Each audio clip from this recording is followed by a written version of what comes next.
Hillary Clinton did an interview with the Financial Times.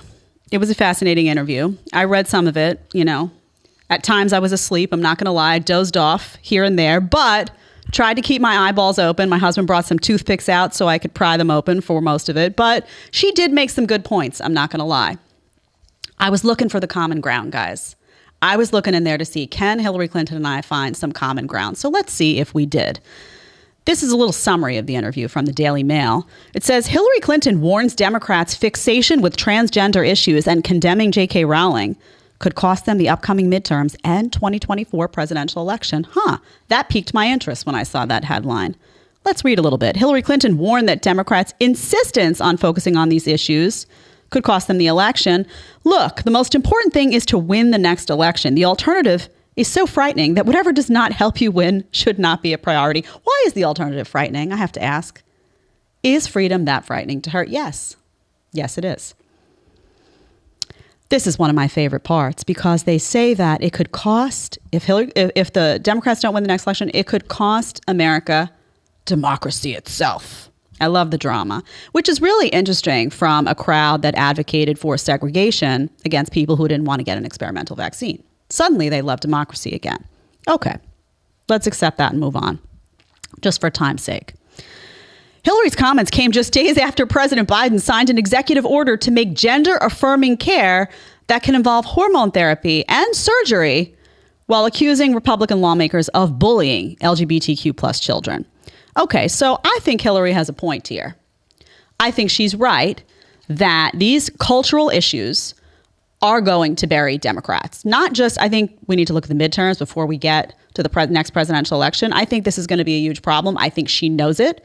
I think she knows that parents around the country are saying, I don't want my preschooler to be lectured about sex education from a drag queen at storytelling hour. Okay, things have gone a little mad. Most people around the country are a little unsettled by this information, and I think she knows that. I think they're also raising eyebrows at gender reassignment surgery in children and what the implications of that can be. Parents are now asking a lot of questions because I don't think they realized how crazy things had gotten truly until the mandates for the vaccine came in. And then I think everything after that, they started to have open eyes, like what's going on when it comes to gender? Because these used to be issues that affected adults. We used to talk about these things with respect to an adult conversation. And now it's like, no, we need the kids. We need the kids. Let's go for the kids. And people are very protective of their children. I don't care what your political ideology is. Everyone across the political spectrum can say, you come for my kid, I'm coming for you. So that's a commonality that we all share. Now, let's be clear about Hillary Clinton for a second. She's not saying that these things could be a problem because she has a problem with them. She's not saying, I disagree with the crazy. She's saying, don't put the crazy front and center, because if you put the crazy front and center, you're not going to get reelected. So I don't know how she feels about these issues. For all I know, she backs all this crazy policy. I have no idea. You'd have to ask her. But I don't think that's what she's saying. I think she's saying, put stuff front and center that's palatable to people, that they feel that you're not the party of the crazy, that you're not the party of AOC who's talking about menstruating people. We broke that down yesterday, but AOC says stuff like that.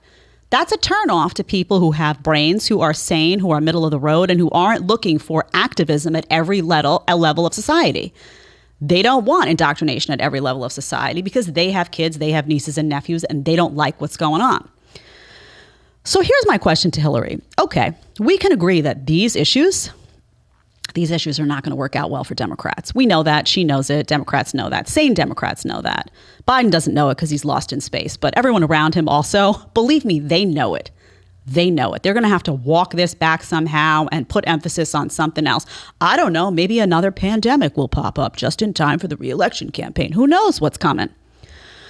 Then we can stoke fear in everyone and make it an us versus them mentality and make everybody hate each other and hide in their houses on lockdowns. And we need big daddy government to come in and rescue everyone. Maybe that'll happen. I don't know. Could happen. Just be prepared if it does, because last time a lot of us weren't prepared. Okay? Myself included. So what should Democrats be talking about? I would say to her, Hillary, what are the strengths? What are the strengths? I want to know. I'm genuinely curious what a Democrat would say, and maybe we'll have one on here and we can talk about what their strengths are. Because when I think of strengths, I'm like, okay, are you going to talk about school choice? No, they don't believe in that. Are you going to talk about how the lockdowns were problematic for society and all the ramifications. Well, no, they advocated for them. Okay. Are you going to talk about gas prices and energy independence? Well, no, they're not exactly, part of the drill baby drill crowd. So what are you going to talk about? Because it seems to me that what happens is that Democrats can't talk about these big issues because they lose. The economy, you're going to talk about the economy? Well, it's not going so well for a lot of people. So what happens is they can't talk about the economy. They can't talk about gas prices. They can't talk about oil. So they're like, oh, let's talk about gender. Let's talk about gender. Let's talk about this over here. We can rile everybody up. We can say that DeSantis hates gay people. Let's go with that. That's the strategy. Really. I invite you at home to think about this question. What are the strengths of the Democrat Party today? What are they? I mean, I would love to hear back in the chat, in the comments. Tell me what you think. Democrats out there, I hope you're listening. I love it if you're here. You know I love a good debate. Put it in the chat. Tell me what the strengths are. I want to hear. I think she'd have a hard time on here if I asked her. I don't know. Last time I asked Hillary a question, I lost my job a few days later. So who knows? Maybe Tyler would fire me after this one. All right. So bottom line is nobody in the Democrat Party cares about Hillary Clinton's advice. They don't care. They're just like, they don't know how to tell her, Hillary, do us a favor and please don't run again.